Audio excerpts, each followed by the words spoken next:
Assalamu alaikum wa rahmatullahi wa barakatuh.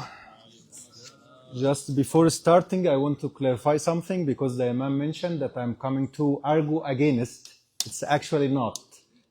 I'm coming to discuss like the 2 points of views, what is the with and what is against from the scientific point of view, and then what is the Islamic perspectives regarding the evolution theory.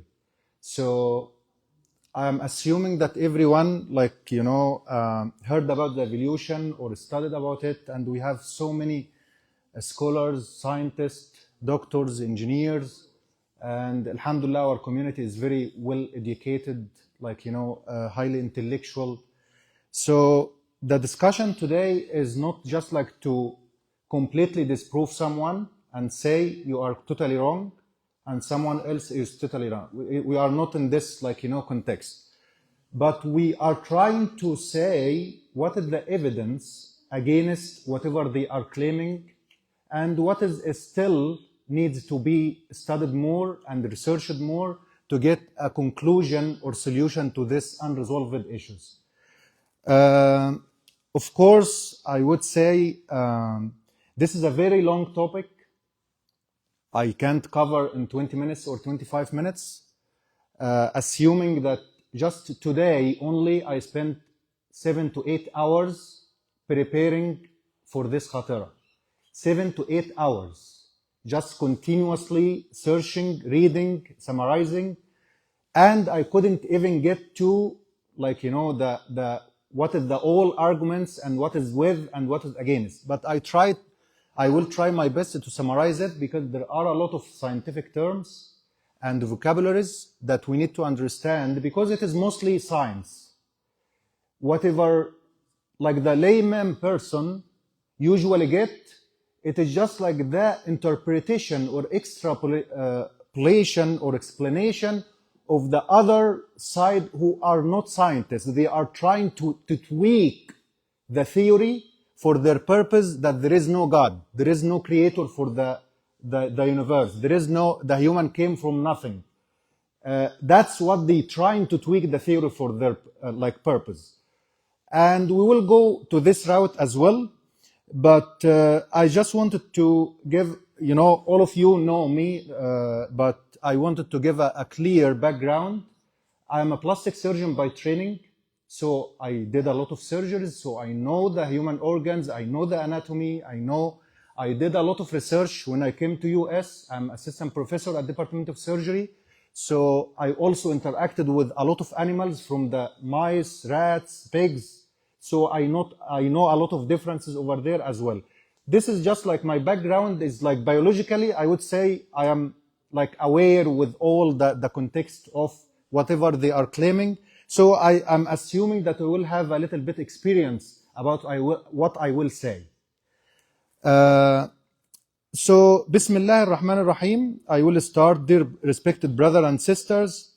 And excuse me if most of the time I will be trying to read, because this is very scientifically terms, which I don't want to miss something and then misinterpret the others. Few topics today generates as much confusion as evolution, especially among Muslims committed both to faith and intellectual honesty. We are often presented with a false dilemma. Either accept modern science and quietly abandon belief in Allah, or defend faith by rejecting scientific discoveries. Okay? Islam rejects this choice entirely. And that's what Brother Shahid yesterday wanted to emphasize, that the scholars has to be a little bit open for discussing such things. So the Quran repeatedly commands reflection and observation. Bismillah ar-Rahman ar-Rahim in Surah Ali Imran, إن في خلق السماوات والأرض واختلاف الليل والنهار لآيات لأولي الألباب الذين يذكرون الله قياما وقعودا وعلى جنوبهم ويتفكرون في خلق السماوات والأرض ربنا ما خلقت هذا باطلا سبحانك فقنا عذاب النار. Indeed, in the creation of the heavens and the earth, and the alternation of night and day are signs for people for understanding, of understanding. This is just like, commands from Allah, and you will see this is very, like so many ayats, 100 of ayats already mentioning أفلا تتذكرون أفلا تتفكرون قل سيروا في الأرض فانظروا وفي أنفسكم أفلا تبصرون. Like there are a lot of ayat in the Quran that is already inviting us and asking us to explore, to ask, to seek advice for whatever we find in our life. This lecture is not an attack on science, nor it's theology replacing biology. It's an exercise in clarity, distinguishing what science actually explains from what it is often assumed to explain. So I will, like the structure, once I do the introduction, I will divide the lecture into two parts. The first part, I will say the history. First, I will define the evolution, because most of the people doesn't know. They hear about the evolution, but doesn't know what is the evolution, what is the term evolution. And then we will move to the history in brief, because evolution, it is not like one theory started from Darwin and that's it. No, it's evolved as well. So it's something interesting. When people hear the word evolution, many imagine a single fixed theory that has existed unchanged since 19th century. In reality, evolutionary theory has a long history of development, revision, and expansion. Tonight, I would like to do something different. Instead of arguing against evolution, we will walk through its history, phase by phase, and ask a simple question throughout each stage. What did science explain well?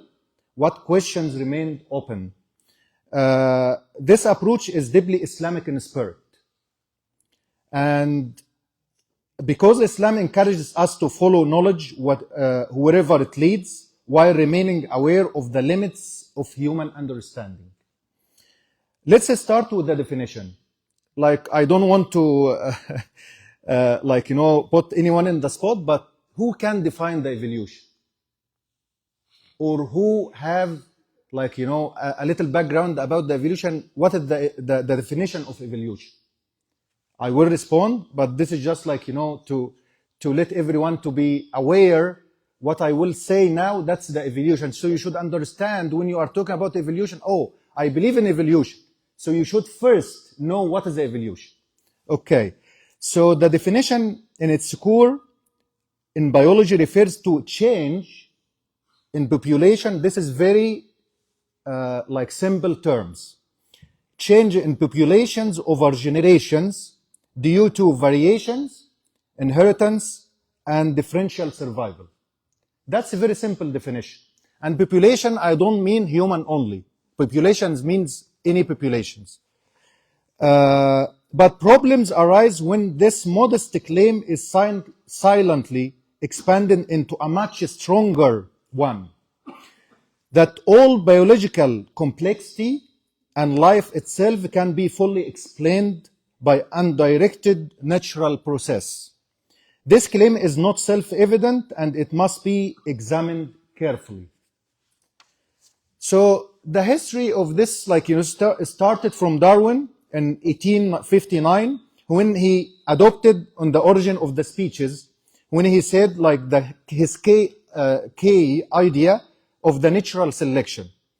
Darwin observed that the individuals vary, more are born than can survive. Those with helpful traits tend to reproduce more. From there, this explained adaptation. Adaptation means you experience or you get something to adapt yourself to the surrounding environment. Why organisms often fed their environment so well. This was a major scientific breakthrough, and there is no intellectual need to deny it. However, Darwin himself openly admitted something crucial, and that's the people doesn't discuss when they are saying about it. He did not know how traits were inherited. Secondly, he couldn't explain the origin of complex systems, only how they were preserved once they existed. Okay? When people say Darwin already explained everything, the response simply would be Darwin offered a starting principle, not a finished explanation or a consistent evidence. That's the first phase.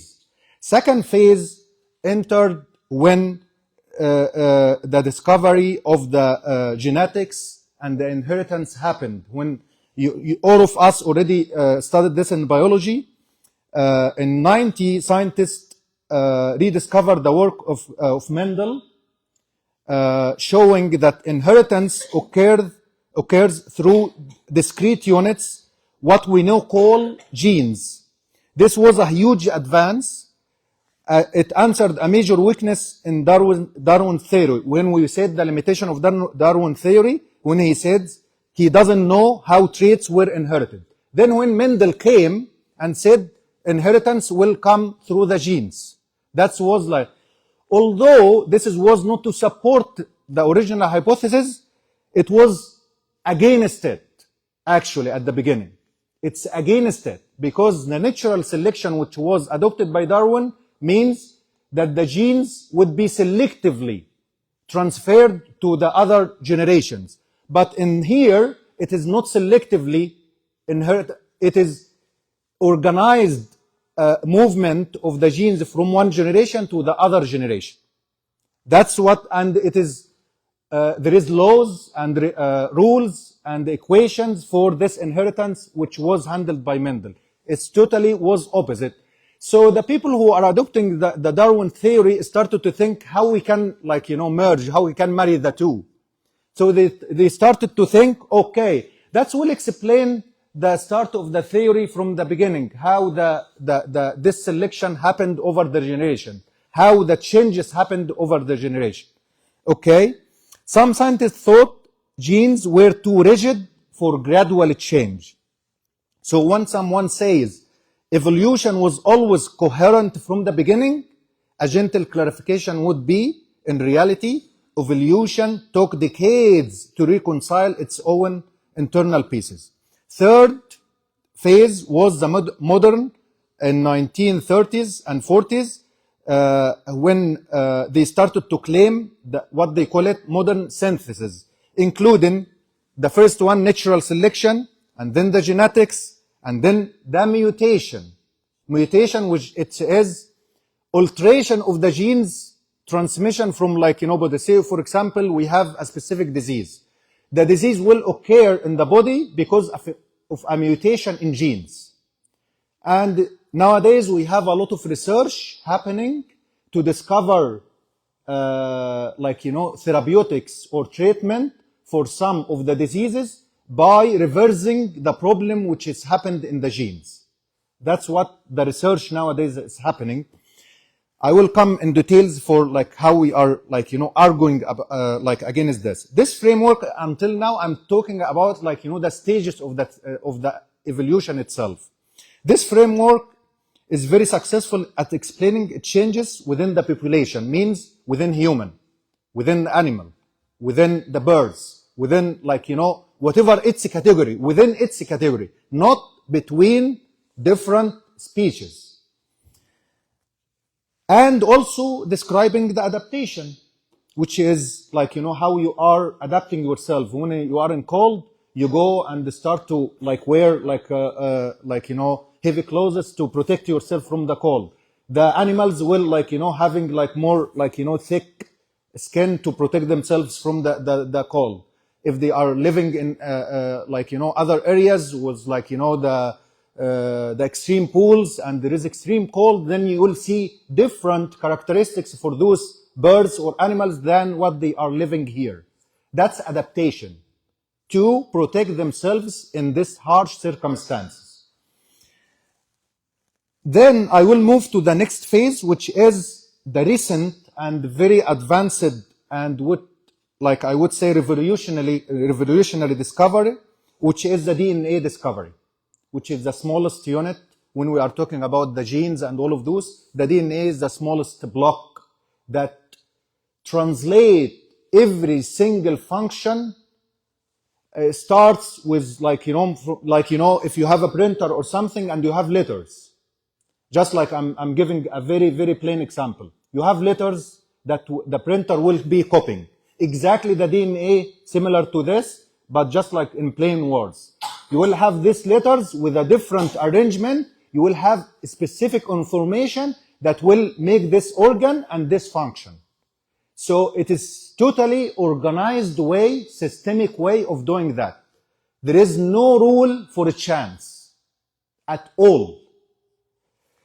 Let me continue because there are a lot of discussions in each phase, but let me, they were started to say it confirmed genetic continuity, biological relationships, molecular similarity among organisms, which this is one of the main claims that they are saying, oh, the DNA of the animal similar to the DNA of the human, which is, in part, is true, and most of the part is not true. I will explain why. But at the same time, it introduced a deep mystery.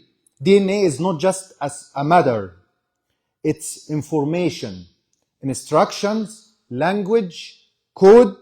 When someone says DNA solved the problem completely, which was lacking to explain the entire story, a balanced reply would be DNA explain how information is copied, but not how meaningful biological information originated in the first place. A printer, like as I mentioned, a printer can explains reproduction. The printer can reproduce as like I'm printing this, can give me so many copies. But it doesn't explain authorship. Okay? Until now we are still like, maybe this would be the last phase, a natural theory reducing the rule of selection. In 1960, scientists realized that many genetic changes are neutral. Neutral means that it can be happening, it cannot be happening, not stayed by natural selection. That's in 1960. This forced a major adjustment in the original evolution theory. Natural selection, and that was one of the claims, natural selection is the main creative force behind all evolution. An informed response because of this discovery. Even evolutionary biologists now agrees that much genetic change happens without selection, which limits how much creative power selection alone can claim. And that was the main claim of Darwin from the start. So the science already coming to a lot of evidence that disprove whatever the original claim. But they started to have another interpretation to what they call it, urge this to fit in the hypothesis. They started to explain some events which is not supported by many evidence or experiments that I will explain later. Then we are just going to another very important topic. Usually they call about it, which is the fossils. Okay, so usually they will claim the fossil record showed something unexpected, which is long periods of stability followed by relatively rapid change, which it does not match whatever they are claiming. They are saying there is transition from one species to another. We couldn't find any link that will connect any original species to the species today from the fossil which they found. And there is a very interesting story I will explain in the human fossils to disprove whatever they are saying. Okay, I think I will just skip one because it's a little bit very, very complex, although I know that whatever I said is already complex. Then nowadays, recently, which I know, and most of the people who are doing research know the term epigenetics, What does it mean, epigenetics? It is like, as you know, the trend, when there is trend in the social media, is trend in the research now. So because we cannot explain everything by our limited knowledge, so we started to think, okay, the gene itself cannot cause the disease. It has to be associated with something else, like environmental factors. If two brothers were born on the same conditions, with the same everything, one will have the disease and the other will be sound. There is no healthy. There is no disease. What happened? Oh, maybe the food he's eating is different the food the other eating. Or whatever the exercise he's doing is different than the other one. Or he's gaining weight, that's the weight is affecting environmental factors and other factors other than the biological genes, that it's coordinating with the gene to make the disease. That's nowadays like is a huge topic. So they are trying to, every now and then, by the way, whoever discovered those like things was not the intention to support or disapprove the hypothesis or the theory of the evolution. It is just normal discovery or advancement in the science. But we are trying to say all these stages, most of them, they are trying to disprove the natural selection, which was the original hypothesis. Let me, now, I think one of the deepest question would be the human being and consciousness, which cannot be explained with any pro-evolution supporters. How can you explain the consciousness? How can you explain the morals? How can you explain the fitra? We call it the fitra, like not the soul. The soul I will come to it. But fitra, I'm not sure how can we translate the fitra. Yeah, Dr. Ali? Yeah, innate nature. Like, for example, by default, we use, if you are not exposed to any external factors or someone will teach you bad words, you will be good. But once you interact with the others, there is something wrong happening.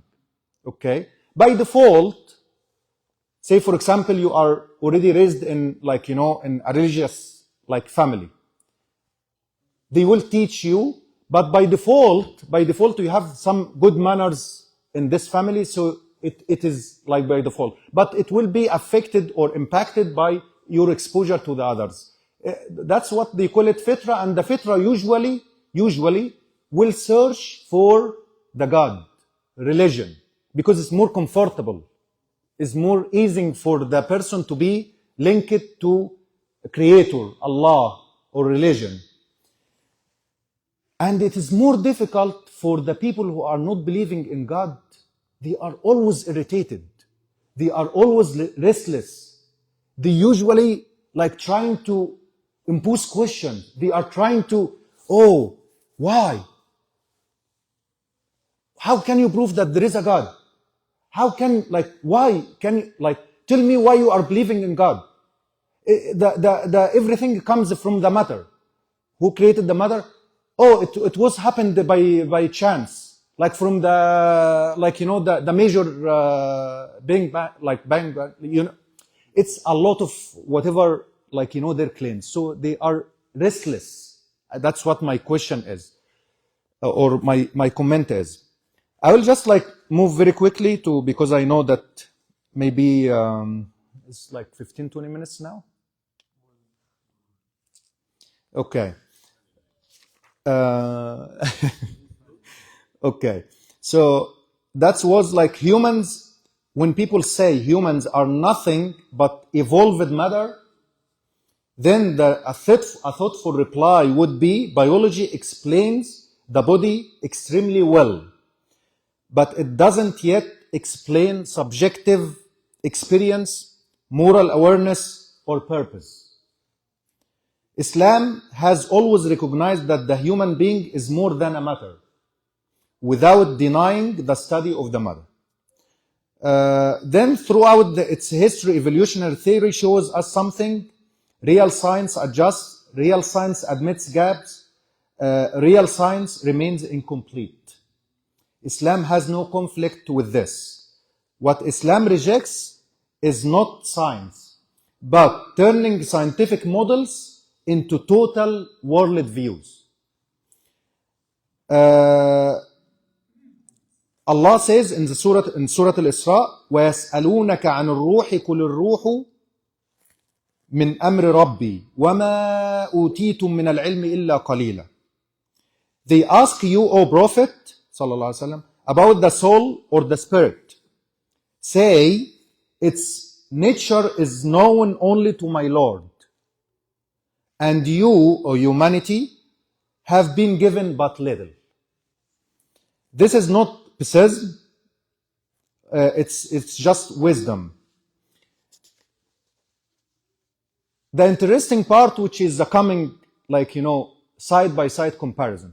I just did the stages and what happened in all of those stages, and I know a lot of information is new for the people even who are with the evolution. They didn't know that this is the phases of unless you are already in depth into it. But let's say side-by-side comparison of the evolutionary claims and counter evidence. Before going to this, can I take 10 more minutes, or we can do this in another session? I'm fully open. Okay. So, yeah, that's 5 claims. 5 claims with, and then the argument against the 5 claims with examples. I tried to give some examples because there is no true examples from the real life that we can so I tried to get examples that everyone would understand. So, claim 1, random mutation and natural selection are sufficient to generate biological complexity. That was the main claim of the evolution theory. The counter argument to this, empirical studies demonstrate that most random mutations are neutral or deleterious, just the deletion of a function. It is not actual selection. It is not added function. It is removing of a function. So this is against the hypothesis. Natural selection functions as a filtering mechanism that preserves or eliminates variants, but does not by itself generate the integrated information necessary for complex biochemical systems. Means like the human being, the organs, the cells. It cannot explain any of those. Critics argue that selection edits but does not invent. So it has to find something to work on it. It doesn't explain how this happened from the start. Okay, that's one. So it means adaptation versus origin. Evolutionary theory is extremely effective at explanation adaptation. It changes in size, resistant to antibiotics, which they are usually saying some of the bacteria, they are trying to protect themselves when we are treating the specific infection in the body and we are giving antibiotic, the bacteria is already overcoming this antibiotic by mutations through different strains. Then they will start to, this antibiotic I know, I'm resisting. That's why we are having some difficulty in treating some of the infections in the human, in the infected wounds and all these infections. But actually this is adaptation. It is not evolution. Bacteria is still bacteria. But they are adapting themselves to try to protect themselves from killing. That's one. By modification of an existing system and the origin of a new integrated system are not the same thing. Let's talk about the natural selection. It's sorting, not inventing. Natural selecting acts as a filter, preserving what already works, eliminating What fails? For selection to act, something must already function. Now I'm coming to the examples. Selection doesn't plan, doesn't assemble components, or build systems from the scratch. This leads to a critical scientific question. How do systems that require many coordinated parts arise gradually when partial versions provide no benefits? What does it mean, this sentence? They are claiming that everything started with small molecules, and over time it gathered together and make the organs or the human being or the animals or whatever. It's totally wrong. Why? The argument or the evidence that you cannot assemble any of those components, I will say not organs. Let's go for the least, which is the cell. Cell, this is a block unit of our body, okay? The smallest thing in our body. There is multiple component in the cell itself, which is microstructure. But let's talk about the cell. The cell, there are multiple organelles inside the cells, microstructure. Each one is doing a specific function in the cell. Group of cells will make a tissue. The tissue will make an organ. And then the organs will make the body. If you go back to the cell, which is the smallest unit, you cannot take all the organelles, like, you make it in the lab. Until now, no one can do any one of those. Cannot generate pieces of these cells and gather it together to make a cell. Even, I'm not saying living cell. I'm not even talking about living cell. I'm talking about like making the cell from multiple components. For example, imagine modifying a smartphone, improving battery life, optimizing software, coming every now and then and saying Max Pro 17, 18, 19, 20, we don't know, to what limit. But these changes are real. But none explain how the smartphone itself came into existence. Another example. If the selection is true, why we still see the weak traits until today? They are saying natural selection means to preserve the fittest genes to be transferred to the next generations. Okay, if this is true, why we still see the weak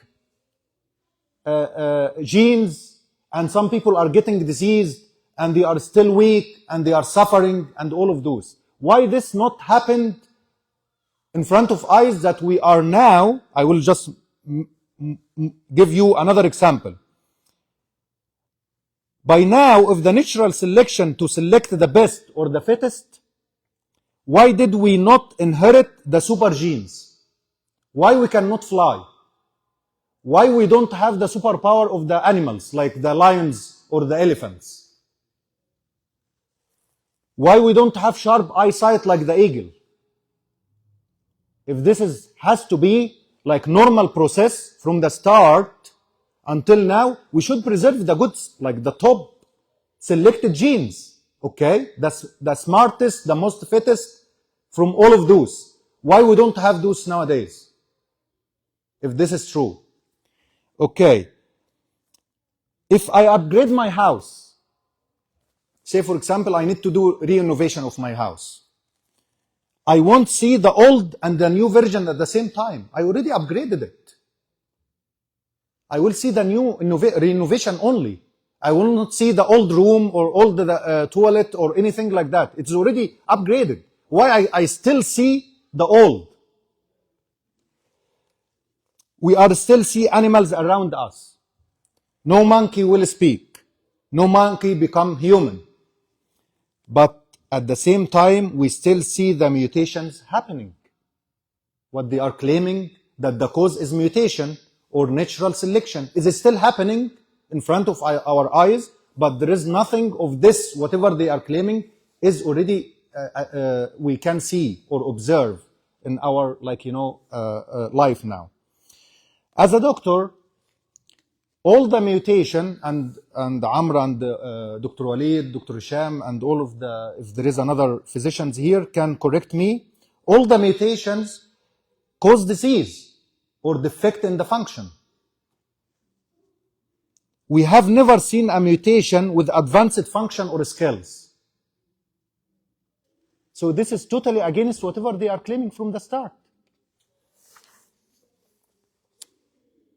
Claim number 2, evolution explain, this is just like a conclusion for this.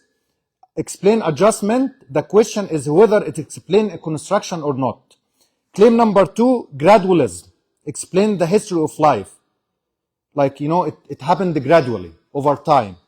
So the fossil record show long periods of stasis, punctuated by abrupt appearance of new forms. This pattern, recognized even by opponents or proponents of equilibrium, it challenges the classical Darwinian expectation of a slow continuing change. They are trying to say it happens over like so many billions of years, so we cannot see it now. We have to live like billions of years to see it.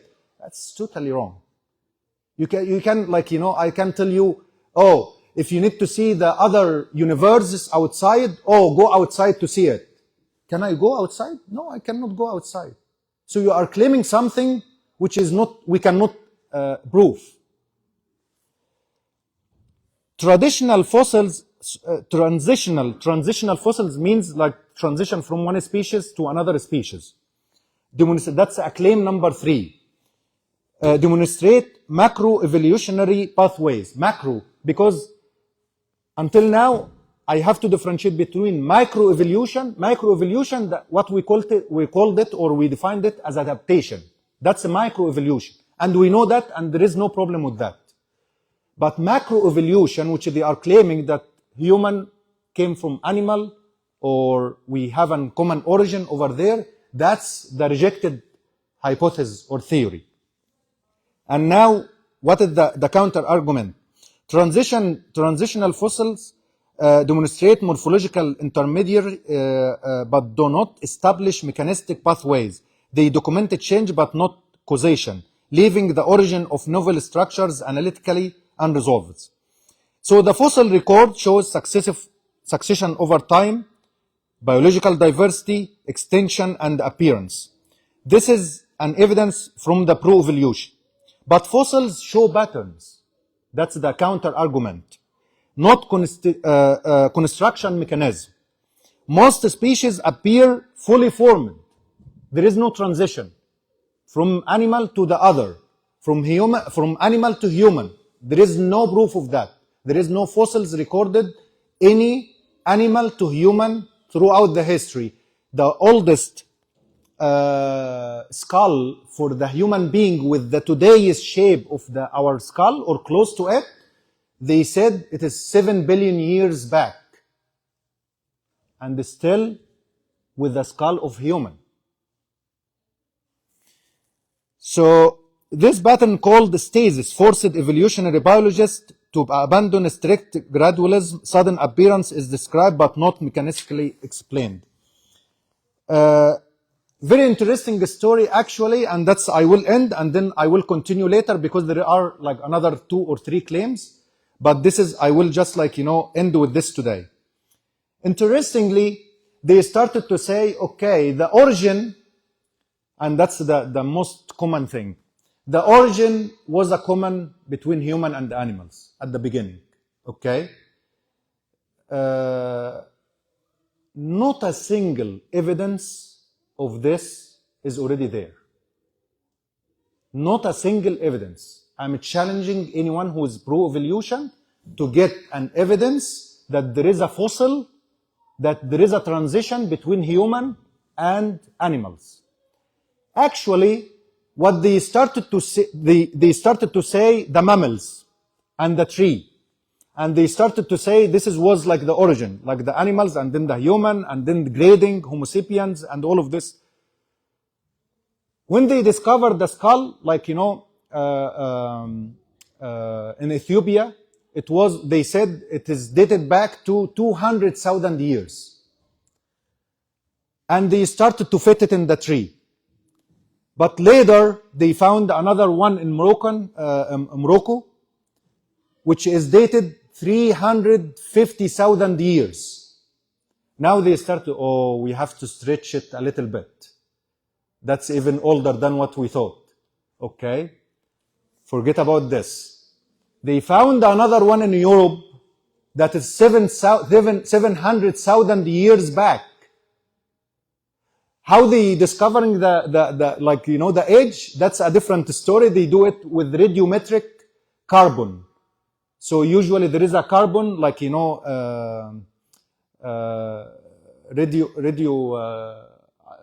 radioactive carbon that they will, according to the stages of the carbon degradation or whatever, there is a specific way of measuring this. They will know exactly how dated back to the original date.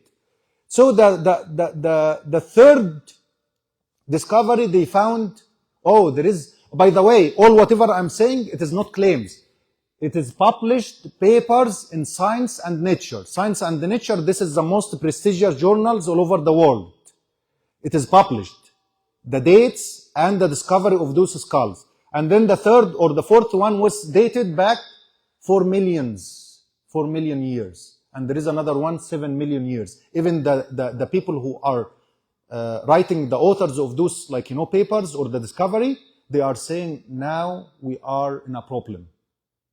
We cannot fit all whatever we discovered previously to that the mammals were having a common origin.